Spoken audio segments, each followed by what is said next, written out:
Hi everyone. Hello, welcome to this, the first of the long time sessions. This is a new collaboration between the Long Time Project, the Serpentine's General Ecology Project and the RSA. And whilst we're waiting for everyone to enter, I invite you to introduce yourselves in the chat bar, if you're able to. And just tell us what long-termism means to you. So just the first words that come to mind when you hear that phrase. It would be really nice to see what comes up and what patterns there are between us.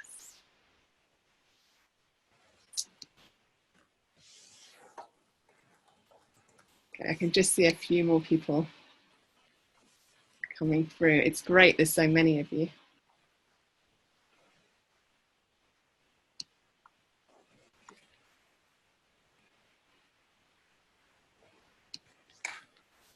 Okay, I think I'm going to get started. So welcome again. Thank you for joining this inquiry into the long time. I'm beatricepembroke and with Ella Saltmarsh started the Long Time Project. And I wanted to quickly introduce this new series before handing over to our brilliant speakers today. This year has been a pretty sharp reminder of how devastating short-term thinking and short-term structures can be, and of how ill-prepared and sometimes unwilling or unable we are to deal with existential risk and to engage with the future despite pretty urgent warnings for the survival of our species and the planet.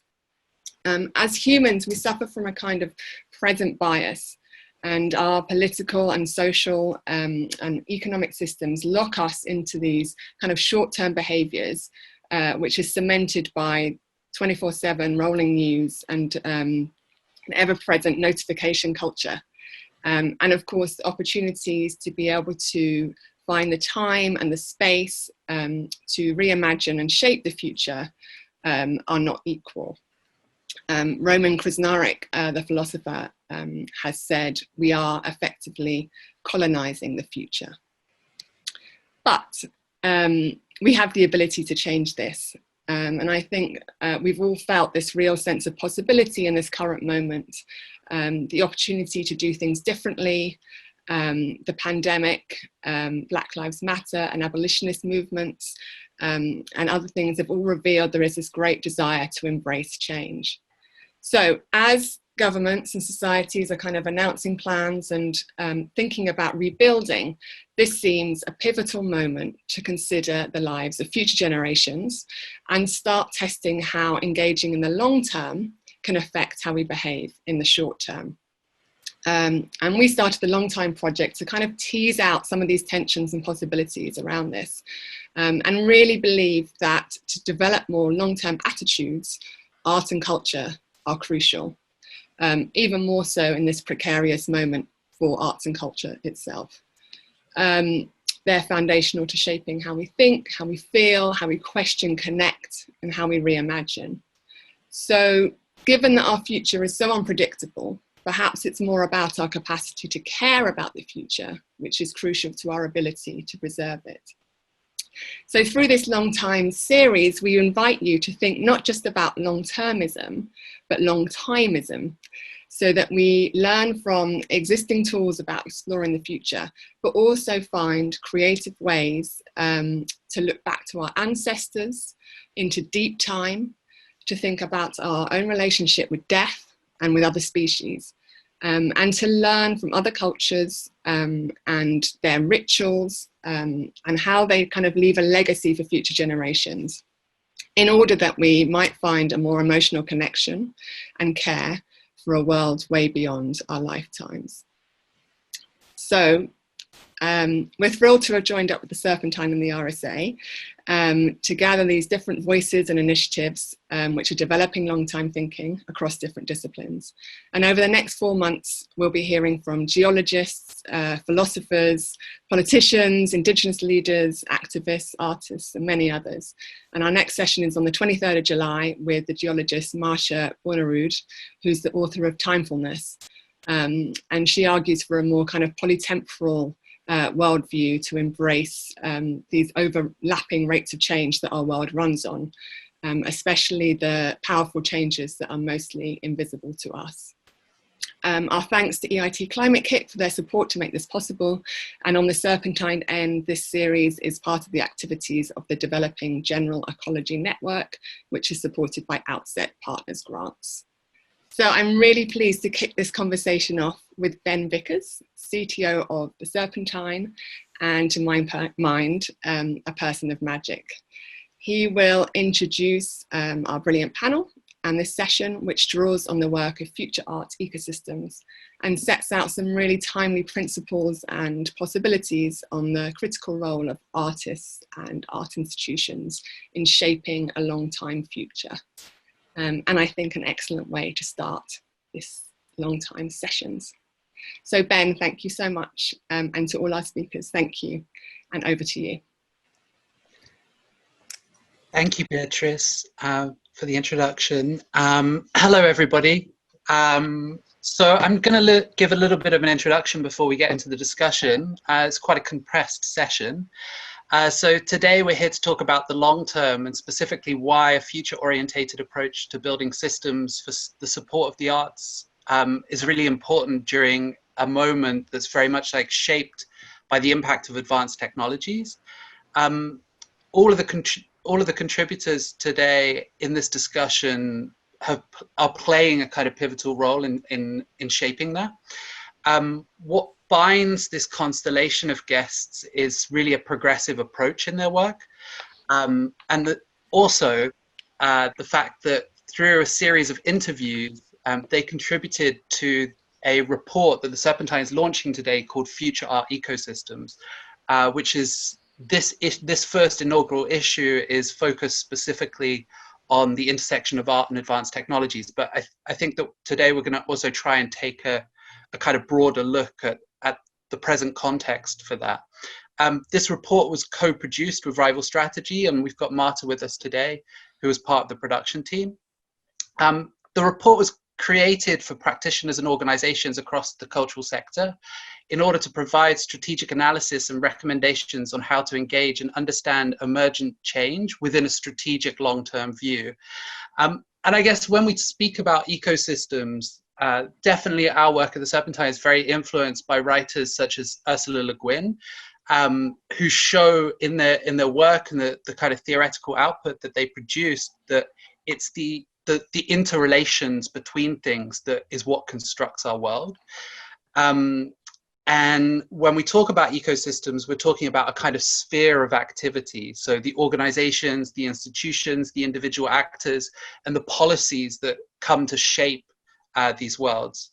And the reason that we felt that it was necessary to make this intervention, I think it's probably also important to say that this report was initially meant to be launched in March on the day of lockdown. And what's kind of interesting and what's happened in the time that's passed is a lot of the things that we observed through conversations with artists and tech companies, etc., has only really intensified.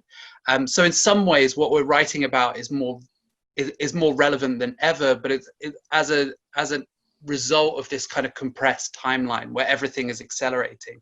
But it's also clear that more broadly that we're going through this moment in which we're having to revise so many of the things that institutions have been responsible for over the last century, and that institutions such as the Serpentine, but arts organizations more broadly, are having to really take a moment of introspection and make significant change. So I think that our conversation will touch on this today, but it's important for us to kind of state this issue is focused on art and advanced technology, but we really feel that there's this need more broadly to revise and rethink the way that our institutions function.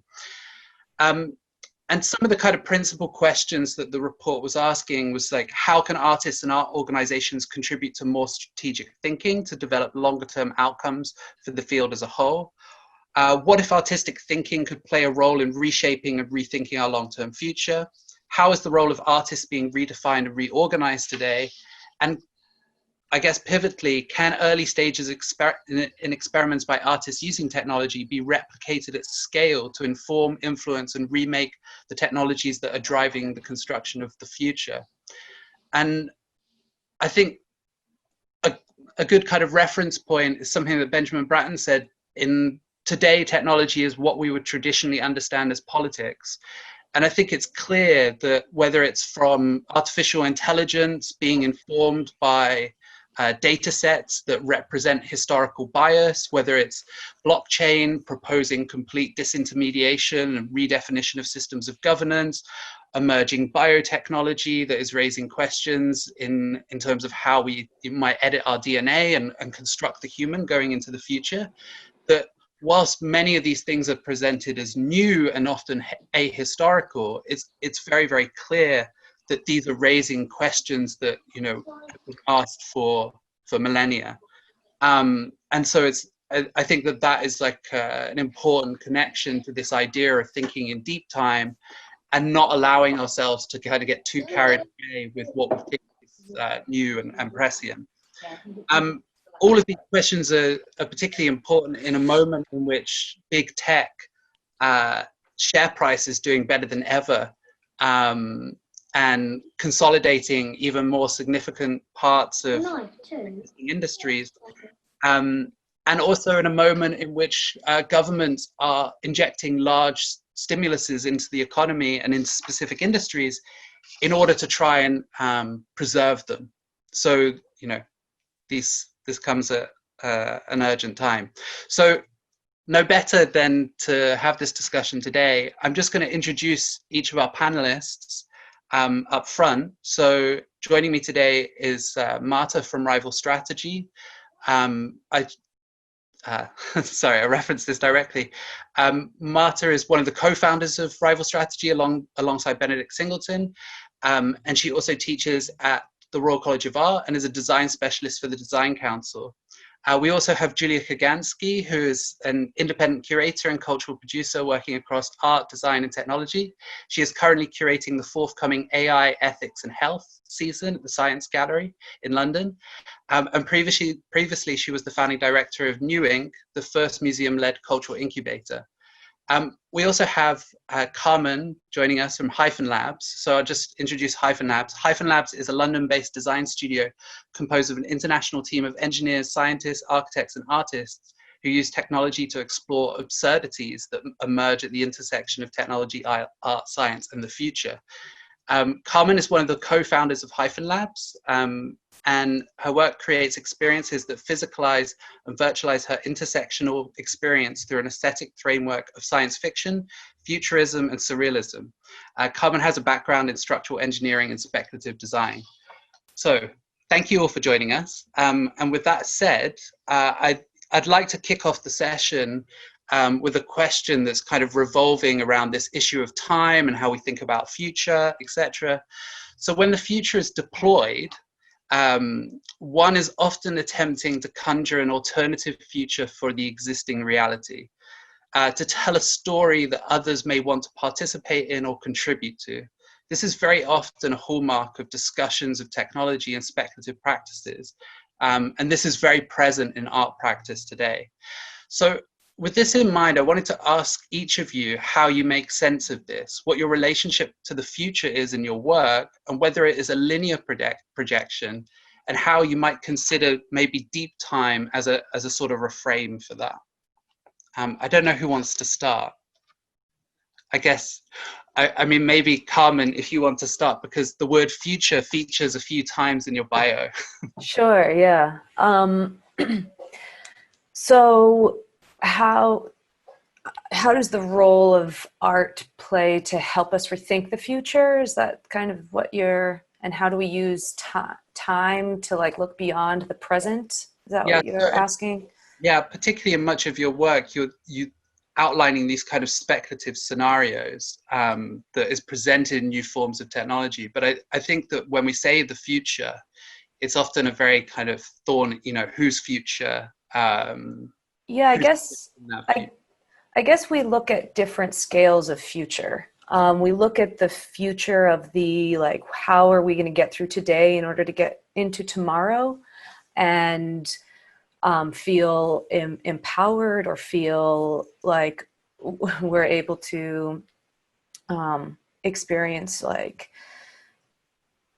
meaningful interactions and connections with each other. And then there's also the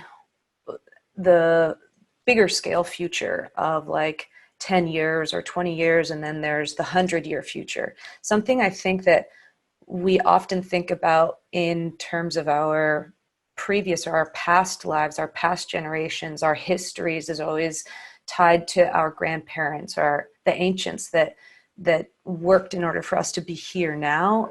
And we don't necessarily engage with the future children that either we'll have or will be in their lives. And we have a very different connection between the two. So I think when we're creating work, we're looking at how do we make work that it empowers those young women to have space for their intersectional existences, and how do we create that in a way that's empowering for us now,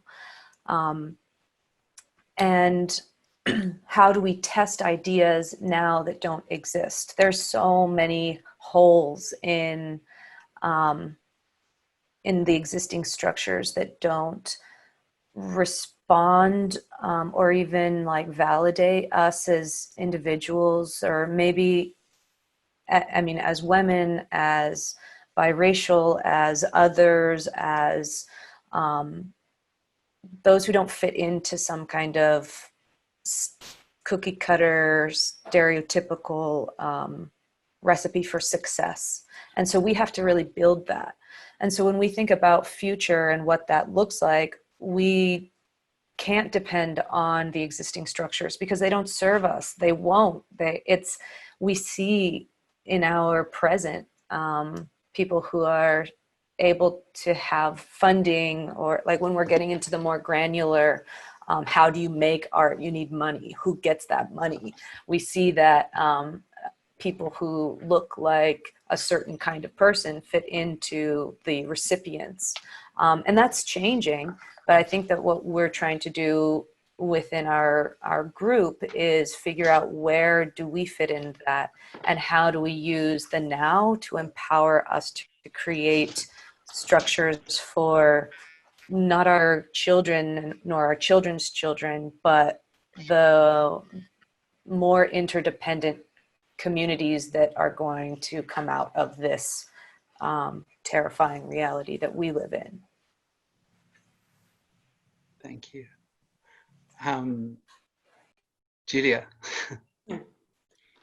I mean, I think, first of all, I'm not a futurist, nor have I ever claimed to be one. I feel like most of the time I exist in this state of like present shock and trying to get out of the sense of anxiety that I think many of us feel about the pace of change and transformation, particularly technological change that we're all kind of living through, right? And to make sense of this moment and how to exist, how to move through, how to affect in this structural upheaval. I guess I tend to think of the future as kind of a very politicized space, time-space construction. And a lot of the work that I've been trying to do is thinking about, how do we transform the future according to the values that we espouse as artists, as activists, as people trying to create some sort of broader societal transformation. One thing that I was just thinking about in response to this question was this kind of, maybe somewhat naive hope that I had when I was working on New Ink, which was the first cultural incubator. It was a project of the New Museum, and it was kind of set up with this idea of, okay, if we have to exist under capitalism, how can we harness the tools of capitalism to, inject the values of artists, of creatives who have this more maybe social justice oriented vision of the world into the way that a company thinks and works? Can we, take these tools and use them to a different end? And could we, by positioning ourselves sort of within the context of the incubator of, venture capital of Silicon Valley, could we perhaps, shift the discourse or the way that people are thinking about what these tools are for, or what these companies are for? I mean, I think it was a very, big aspiration. I don't know that we even achieved that in a marginal sense, but I think, a lot of other things were achieved through this project. Obviously, it's still ongoing. And I think that's also an important thing to note in relation to deep time is that, I was at Newing for 5 years. That is not deep time. Obviously, these types of changes are changes that require a sustained effort over many years, many generations, in order for real transformation to occur. Thank you. Marta? Yeah, I think the concept of deep time coming from the perspective of a strategy practice is an interesting one for us to explore. And mainly because obviously if we take an understanding that strategy is locked and always locked to a given context, meaning a strategy is formulated as a response to a very specific environment and a perceived opportunity.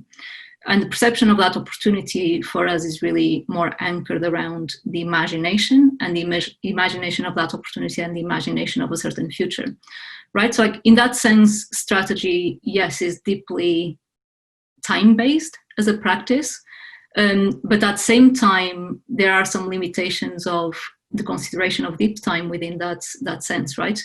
Because there's also a certain inherent endlessness, let's say, to strategy, meaning there isn't necessarily an explicit end to a strategy. Even if that end is 5 years' time or 20 years' time, there isn't necessarily that explicit end. Is really just the beginning of another plot and the beginning of another cycle. So I guess in that sense, for us, almost deep time can perhaps become like the boundary of strategy, or almost it becomes the memory of a strategy that has existed. Thank you. And I wanted to draw, one of the things that brings all of this together is the kind of art context, the thinking through kind of infrastructural forms. And Julia touched on this, and so did Carmen, in terms of, I think there's a sort of general alignment, although Marta might critique this more, that there's something within the practice of art that brings a different set of values and a different sensibility to bear on kind of technological development. And it's evident in this moment that, the kind of advanced technologies that have emerged from Silicon Valley and research processes, etc., have been produced by a monoculture, and there's a monoculture that's also been globalized. And if one was to take a fair view, it's happened in a very short space of time, and it's been very rapid. So there hasn't been this kind of pluralization of that process. But I wanted to kind of focus on the kind of issue of art in this subject, in this area, because I'm conscious that the audience for today is maybe not, the art world that a lot of us often speak to, but it's probably more broader. And to ask you the difficult question of like, why art in the context of technology? Why technology in the context of art? Like, what is it within the artistic process that brings a different lens or a different way of thinking or working through these things? That's a fair question to go, Carmen. I'll jump in. Well, I grew up in the Bay Area, so I'm really familiar with Silicon Valley, and I always found that the difference between like Bay Area art, maybe not the art workers like Ruth Asawa, but like as we've come into a more tech-infused art space, art is really in service of technology because it goes into these like large public art spaces that are part of a process of beautifying the landscapes. Whereas my experiences outside of there, technology needs to be in service of the arts. So I find two very different conversations, or two very different ways of like pitching ideas of using technology. We often try to use it and try to like open up what's behind the black doors, or the dark, like the black box of technology, so that it doesn't feel like such an intimidating tool, because it's really not. It's programmed by people who look and who are existing in the same society, but inside this like fancy like plastic and glass little box, it seems like, oh, there's all of this magic that happens. And so we're really using technology to explore the magic that happens like in our minds, so we can dream, rather than just having to rely on this like magic that happens that's created by somebody else. I don't know if that answered the question, but I think that that's where we find like technology is quite important in who gets to decide how technology is used, who uses it, what stories are told through the platforms, within the platforms, and making it more accessible in general, which is, I think, what a lot of artists are trying to do right now. I've actually been thinking about this a lot lately. And I've been thinking about all of the ways that in my career I've attempted to justify or, convince funders, tech company execs, the media, venture capitalists, like whoever, right? Why art was important to fund, why art was important to kind of bring into this kind of space of technological development. And the reasons have shifted over the years. I think earlier on, maybe when I was a little bit more optimistic and excited about things, I was maybe more entranced by art's potential to kind of explore and expand the creative and expressive capabilities of technology.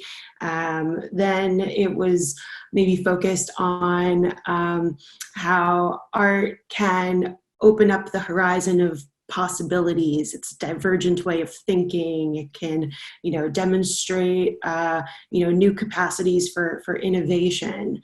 Then it was around sort of art's civilizing potential. Art's going to humanize technology. It's going to inject it with these humanistic values and concerns. And, and these days, I think a lot about art's claim towards ontological transformation. It's kind of historical claim at being able to shift the way that we understand and see the world and understand our experience of it and our place in it. And if we're kind of to assume that power is real, something that I think about a lot these days is, how does art do that? Like, what are the ways that art does that, that transforms our kind of ontological perception, and can it do that at scale? And I don't have an answer to that yet. That's kind of what I'm thinking about right now. Yeah, and I think that's a really interesting point, Julia. And it was like definitely one of the most exciting things personally working and co-producing future art ecosystems was really trying to understand the dynamics that come from that relationship almost between arts and technology and cultural institutions and technology organizations as well, that being Silicon Valley or wherever they are really.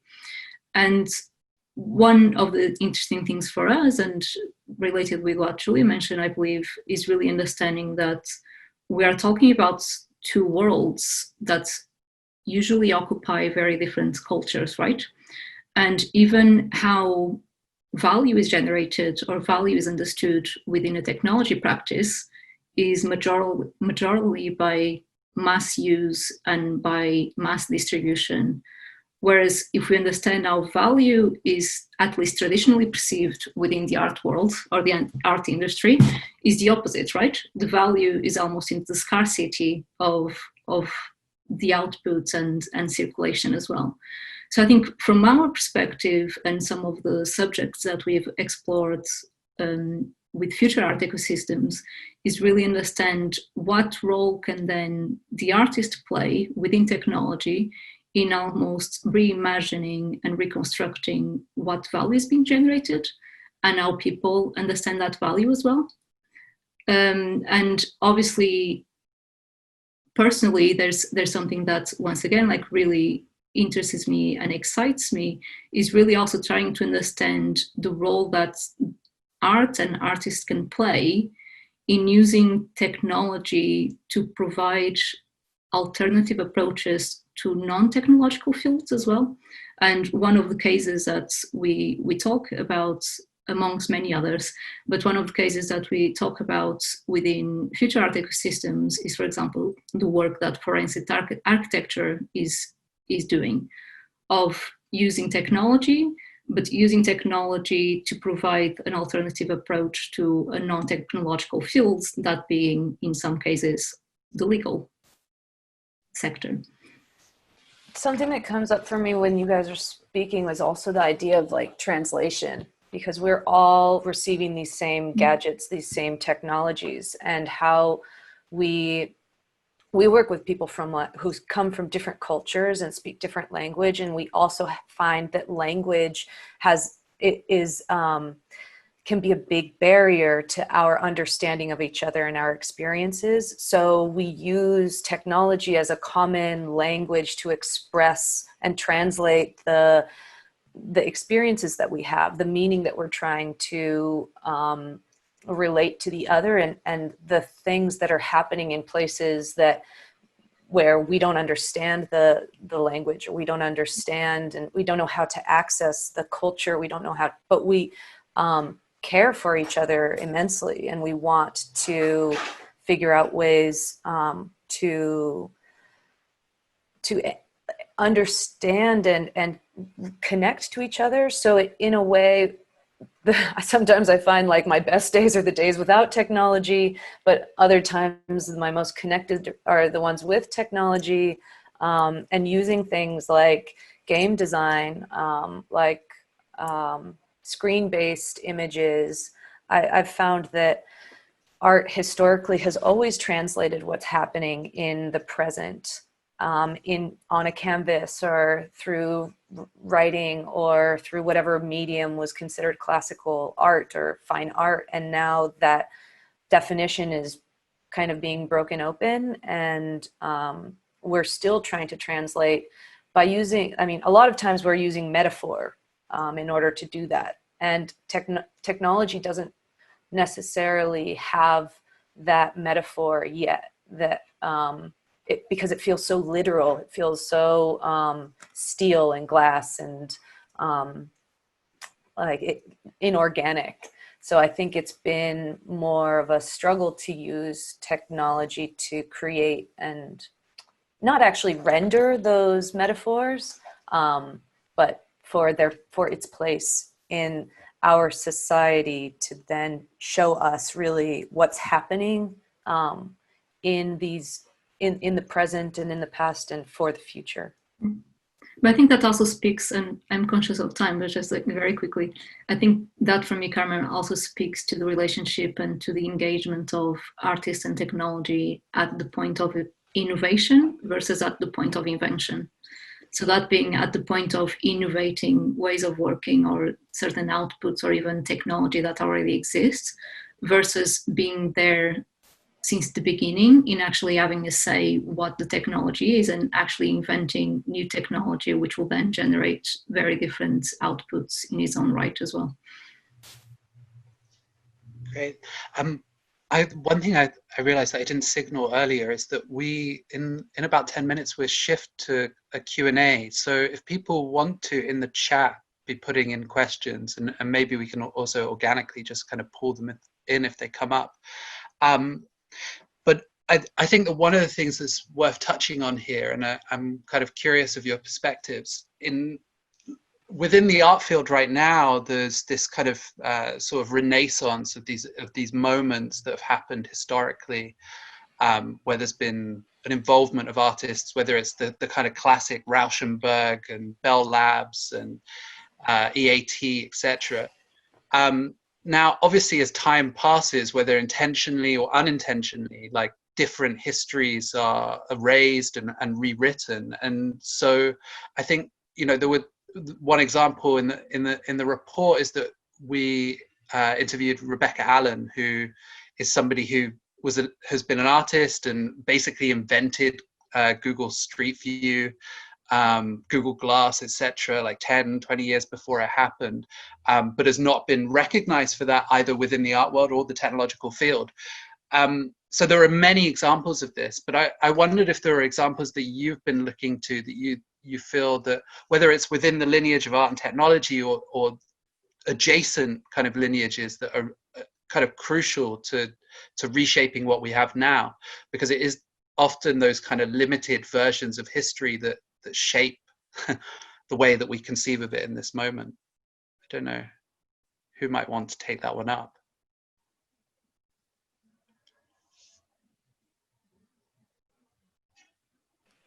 Can you repeat the question? Yeah. Or sure. Julia, if you got it, go ahead. I mean, the kind of shorter version of the question is, what are the histories that are not well represented now within this kind of discourse of art and technology, and that we could be drawing on?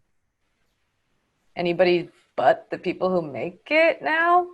Like everybody's beside the white, cis, heteronormative, like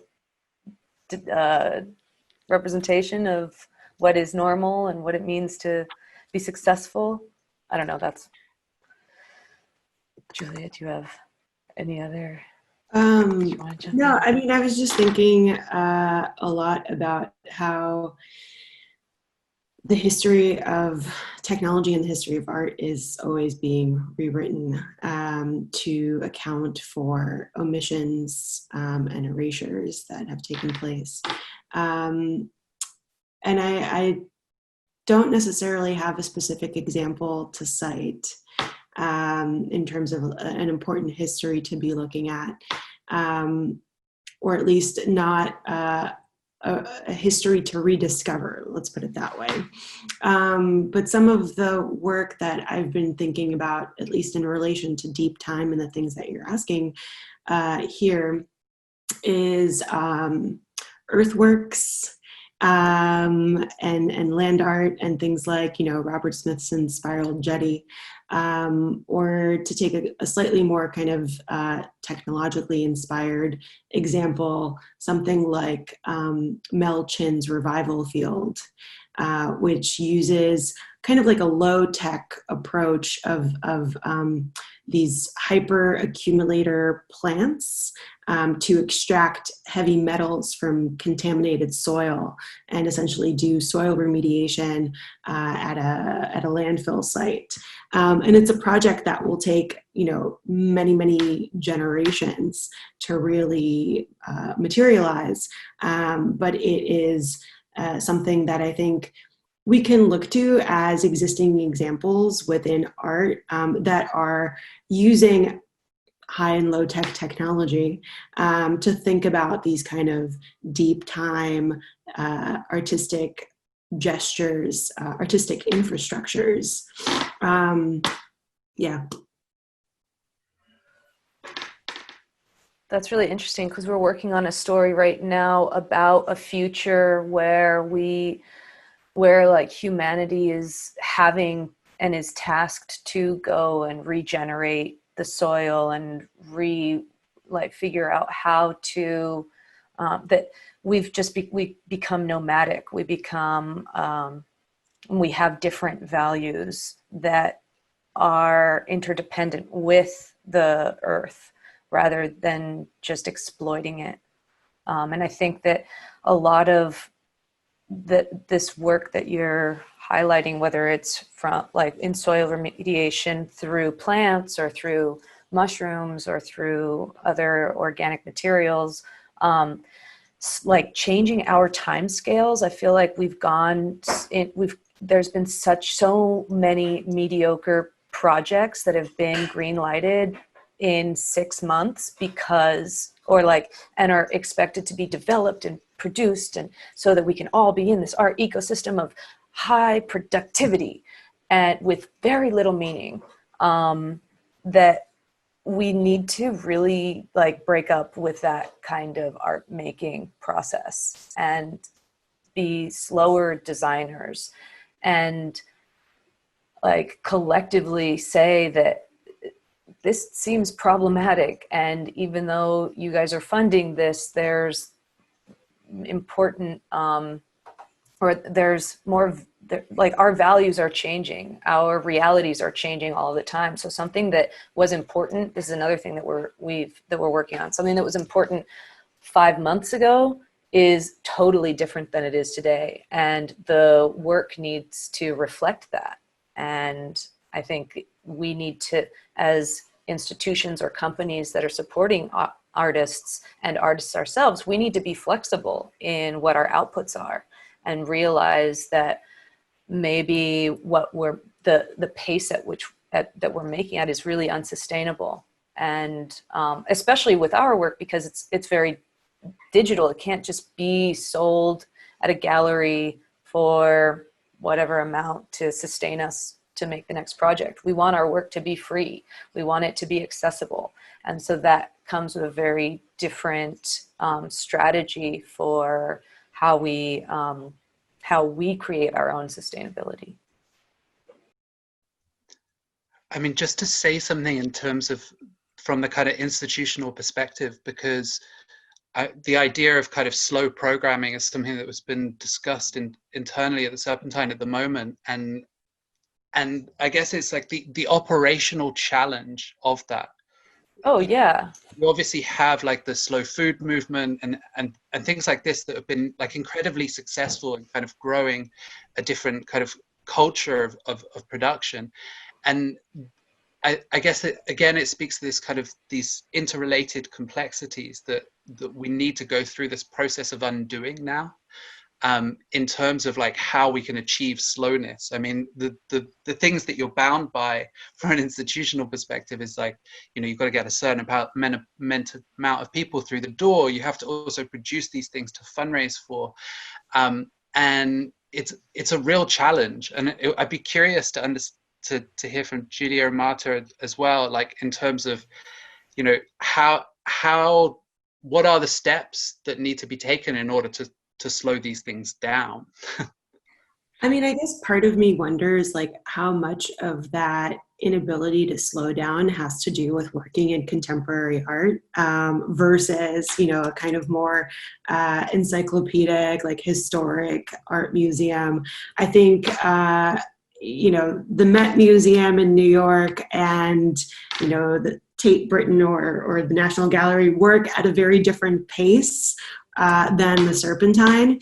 And, you know, those institutions are really oriented towards long-term thinking in a lot of ways, right? Because their focus is on stewardship, preservation, conservation of cultural memory for, you know, thousands of years, not how are we going to mount this, you know, new installation that has never been done before, and we're not really sure if it's working yet, you know, but it's opening in a week, you know, right? These are very different kinds of problems. And so I think in some ways, like art and museums do have the tools or the capacity to think long term and are already oriented towards these ideas of stewardship that we really lack and need right now. But I think because contemporary art is so focused on the present and on the next, maybe we don't get to to experience that so much. But then again, like the projects that I cited, you know, Robert Smithson and Mel Chen, these are contemporary artists, and they've been set up in such a way where there is a trust or a foundation that's kind of been designated to do that stewardship, right? So yeah, I think there's interesting, perhaps, examples to be drawn from those types of projects. And I think it's definitely a question that's very much at the core of the publication for us as well, right? And that is, and maybe Ben, you might disagree from an organizational perspective, also keen to hear what you think.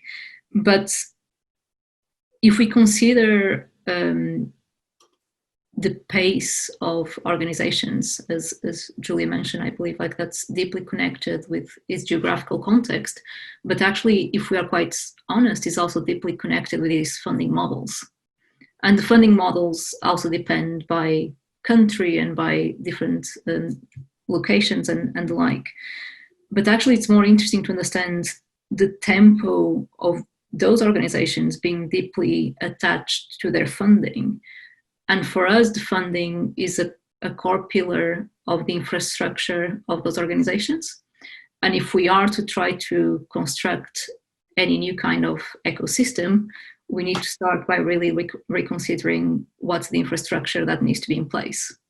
And therefore, what might be the new funding models that need to exist that don't have the same metrics or the same expectations that currently are set on institutions, which will then inevitably informs the programming and the cycles and even like the type of content that is produced. So it's not necessarily a step as much as it is a jump, but I think it's really starting to reconsider the infrastructure that needs to be created, and funding and how things are measured and evaluated might be a starting point from our perspective. We're obviously in like a moment in time where there's a distinct possibility of that, where, you know, if we're talking within the cultural industries as a whole, there is just a limited amount of people that can now go through the doors of institutions due to social distancing. And that there's also, you know, faced with figuring out how to, you know, maintain the stability of those institutions. There's a distinct lack of a conversation about slowing down. There is only really a conversation of how to go back to normal, but that is not possible. I wonder, it's perhaps a difficult question, but whether in this moment in which you're seeing these kind of stimulus packages being injected into various industries, what are the kind of measures or things that could be rethought that could produce those kinds of outcomes? And it's not an easy question. Yeah, it's not. I mean, as you mentioned at the beginning, like we are obviously living through at least one, if not multiple pandemics all at the same time, right? And in a way, what that has resulted in is really exposed what were already quite weak structures and infrastructures for organizations, but also for us as humans that live in a world. And the response from some governments and some institutions as well seems to have been to very rapidly try to act or to accelerate, let's say for a lot of museums and cultural institutions, to accelerate a digital transformation that's in part should have already happened many years ago. But at the same time, I do think like this is a moment, even regardless of a pandemic, it's a moment to reconsider. And rather than just acting on digitizing what's currently in existence, is really a moment to reconsider what kind of activities does a new way of working enable us to host. It's like going beyond, as you were saying, if we are limited in the amount of people that can visit a certain place, that being a museum or a restaurant even, let's not try to just digitize that experience. Let's go a bit beyond and try to really create a different meaning and a different role for the different spaces. And I'm going a bit in circles, but just to say, like, just to finish my point, or to try to, I think if there's one area of investment and of response, from my opinion, should be the creation of space and time. And because that's really what's needed for decelerating and to slow down the construction of some of these features, right? It's like the need for space and time to just have that moment to reconsider what's the future that we might be enabling or building. Okay, so I'm gonna draw in some of the questions that are coming up in the chat. So the first one, in light of Carmen's point, do you think that we should ultimately move away from art which has permanence and could possibly cause issues later in history? And if art is purely reactive and adaptive, should we move away from using the word art? I mean, one of the things that I was thinking about as Marta was speaking, which sort of touches on this question, is, you know, in this moment of the pandemic, I think many of us have been finding a deeper sense of connection to community, to our locality, to our friends and family. I've been finding a lot of inspiration from participating in various like mutual aid groups, in a lot of the organizing that's been happening in the States and all over the world around Black Lives Matter. And I think we have gotten so used to being sort of untethered to our physical spaces and times, to being these kind of mobile citizens of the world, that we've lost a sense of connection to where we live and work, and you know, this kind of sense of being invested in our own neighborhoods and in the people around us. And so just thinking about like how might museums or arts institutions reorient themselves towards a slower practice. And I think this is something that has been a trend in the arts for a long time, but this idea of social practice-based art that is immaterial, that is about working with communities, that is trying to create a social justice or a restorative justice in the way that it functions, that is, you know, often very politically engaged. I think that is perhaps something worth doubling down on. It feels like that is both a way to slow down, but also a way to continue to invest in and repair our communities at this critical time. And, you know, to embody the kind of values of long-termism that we're talking about and want to see more of care also, which is a word that has been underused in this discussion. Yeah, I totally agree with that. I'd also say that like we throw the word art around too much. Like anybody can be an artist, and we talk about how like we don't come from like an art background. And Ece, who's not here today, but who is going to be on the call, and I talk a lot about, she comes from Turkey, I come from Mexico and the United States, about how for her art or to be an artist is not something that you even call yourself. It's a term that's bestowed upon you because you've demonstrated the ability to respond critically to society, to politics, and to craft. And now, like, it feels like anything falls under the category of art when in a more Western frame. And typically it's been just such a luxury for us, and everyone aspires to be an artist so that they can express themselves, when that isn't necessarily, I don't think, what artists were doing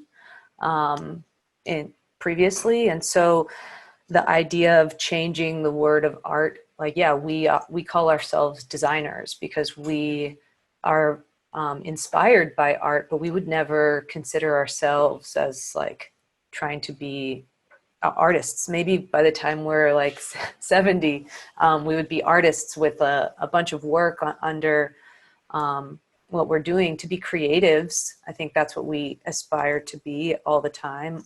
And I think that within institutions, what you were talking about, like creating time and space and value, you know, it's not just the artists that should have value. It should be the people who are working in the galleries. It should be the people who are cleaning the galleries. It should be the people who are actively working with the art workers. I think that there's a very myopic view of like who exists in art.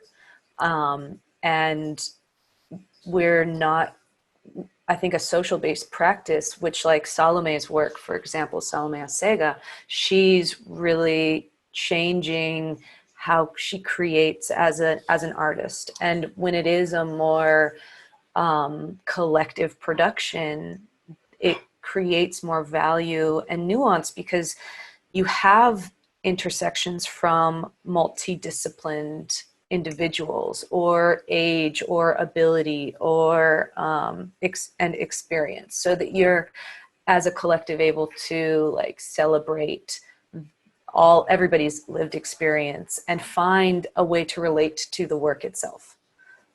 So I think like it's not just space and time, but and it's also changing our value system of who gets the value, who gets just the compensation, who gets recognized, because we all have a part to play and we all make it happen. But we aren't all acknowledged, and and a lot of people are erased in the process. To pick up on that question of the kind of broader involvement of peoples in this and the question of care, there's a question here. If long-termism is about cultivating care for the world that will exist beyond us, we need to consider audiences of the future of the future art ecosystems. How do we evolve that? And I think that what often happens is we also don't speak. We talk about practices, institutions, and etc., but we often do miss out the kind of audience for that. So this question on cultivating care for these new audiences and broadening that. Would you like to comment on this? I'm trying to find the question so I can understand what you like. How do we care for our audiences as well? I'll just read it again. And if long-termism is about cultivating care for the world that will exist beyond us, we need to consider audiences of future art ecosystems. How do we evolve that? Oh, well, I think first of all, the audience that exists right now is people who have time to be appreciating art, right? And like, how do we create that like value system for people that are essential workers and like art is often reflected in the places that we're working too. And I just think about like how those essential workers, like in the NHS, like while they were going through this, like, did they have time to, there was like art being made, do they have time to appreciate why is art appreciation equated to how much money you have and how much time you can take off and how much leisure you can, and what do they call that when you like are walking around and thinking? It's just such a luxury to do and to practice. And so how do we make sure that we exist in a system that doesn't make us work 40 to 80 hours a week, that doesn't require our rent to be over 50% of our income, that doesn't require us to buy food that's packaged in like an individual apple that is packaged. I don't know. There's so many like ways that I feel that the infrastructure we live in makes it like really difficult for us to experience art outside of Instagram for people who don't have access to it. But I think part of that, and without wanting to get into linguistics, but I think part of that is also the language being used, because the moment we're referring to someone as an audience, we're already establishing a certain type of relationship to that group of people. And, you know, I might actually, from a perspective of, like, for example, if we look at design as a practice, you see designers often referring to people as the users versus the audience, right? And I think that already implies a very different relationship between the production and the response and that type of engagement. So without wanting to answer a question with another question, I think for me starts by even trying to redefine the language and how we classify the relationships that we are building and the groups of people that we are building those relationships with. I'm conscious that we're coming up to time. Beatrice, do we need to, or do we keep going with the questions? I don't know whether we have to finish. I would imagine that we should probably finish quite soon because people probably have other things to do, but I'm sure we can go on for another 5 minutes if people want to stay. Okay. They will vote with their feet. Okay, so I think that's good, because there's this question from Sabrina. Have you personally considered the importance of decolonization to conceptualizing the future of the art ecology? What role can technology play, particularly in ensuring growing accessibility, given the existence of biased and radicalized algorithms? I think that maybe it's meant to say racialized. If you were to depend on social media to invite a more globalized and diverse perspective to facilitate these conversations and praxis. I mean, I can go first on this in terms of, like, I think that what's very evident in the work that we've been doing is, from, you know, myself personally, to kind of take a step back, less platform. That's certainly something that I've been doing in the last couple of years, but I think that it's obvious that, you know, as a white male in Western society right now, less voice and more support. In terms of the process, I think that I think that that's something at the Serpentine that we're always trying to do. But I think that the most obvious steps right now are the need to, like, restructure the internal processes of all institutions and who are part of those institutions. And I think that that's really the task, because one of the things that's obvious in many art institutional programs is that it's kind of been addressed in the program on some levels, but it's not been addressed inside the institution itself. And I think that that's the kind of most critical work to do right now.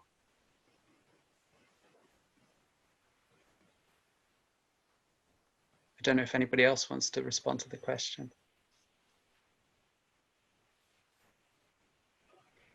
I mean, I'm no longer with an institution, but when I was, you know, this question of equity and decolonization, although I hesitate to use the word decolonization because obviously it has a very specific meaning relating to the reclamation of land.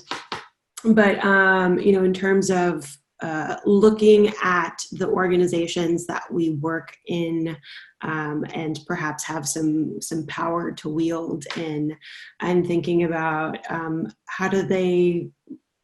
can they look different, and how do we make that a priority that's kind of central to the way that we understand and fulfill our mission.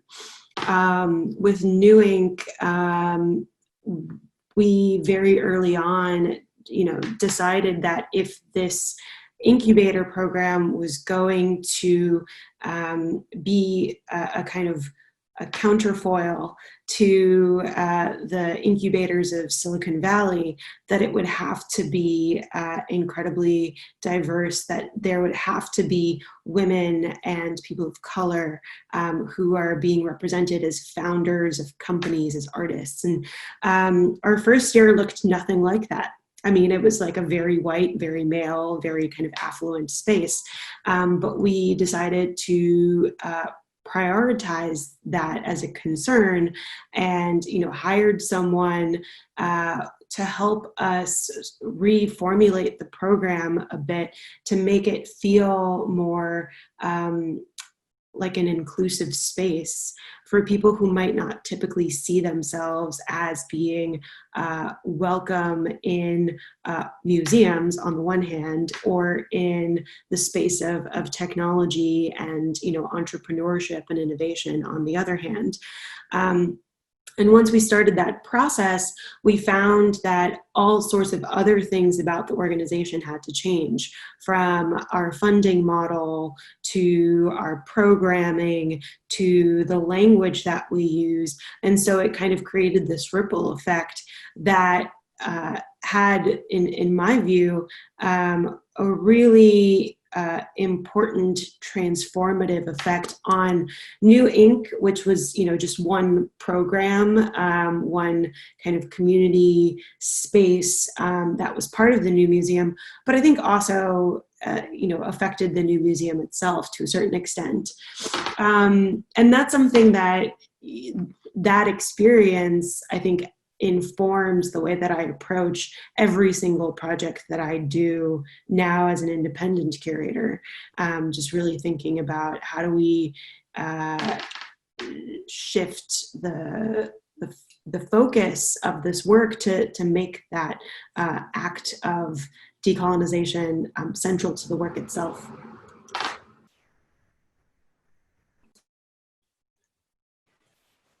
I was part of the New Inc. cohort actually, and I'm also part of the Somerset House cohort, and it was an incredible experience to be at New Inc. because there was an emphasis on making sure that space was like open and accepting and like pushing and created opportunities, and it didn't feel segregated. And there are other I wouldn't say that Somerset House is it's not necessarily an incubator, but maybe because the conversation is very different in the United States than it is here, how things are approached and how quickly stuff can move and change, and people can be hired and spaces can be made and opportunities can be given up by people who say, listen, actually what I've been working on for the past 10 years maybe isn't, or 5 years or however long, can be created somewhere else outside of this, and the opportunity I can let go and give up and give because there's something that is more important that needs to be made. So I think that because it was also a very visionary space and a bold space, you're able to create changes that really supported an ecosystem of thriving art makers. And there's some really incredible people who are part of those cohorts. So I think that for us as creatives and working in these spaces, I've just find over and over again trying to change these systems that have been in place and that have so many people having to green light and say, yes, the funding here, yes, the space here, yes, this, yes, that, and you need so much input. I just feel like it's time for us to be creating new systems, and that these large institutions shouldn't be receiving the millions of stimulus money. Rather smaller, maybe like more random spaces that may fail, the money should be sent into those more experimental platforms. Otherwise, it's just going to be the same. I agree. So we're 10 minutes over. So I'd like to thank everybody for contributing today and everybody that was joined us. I think Beatrice said that the next session is going to be on the 23rd of July. So thank you everybody for coming. I will attend the next one. I hope you will too.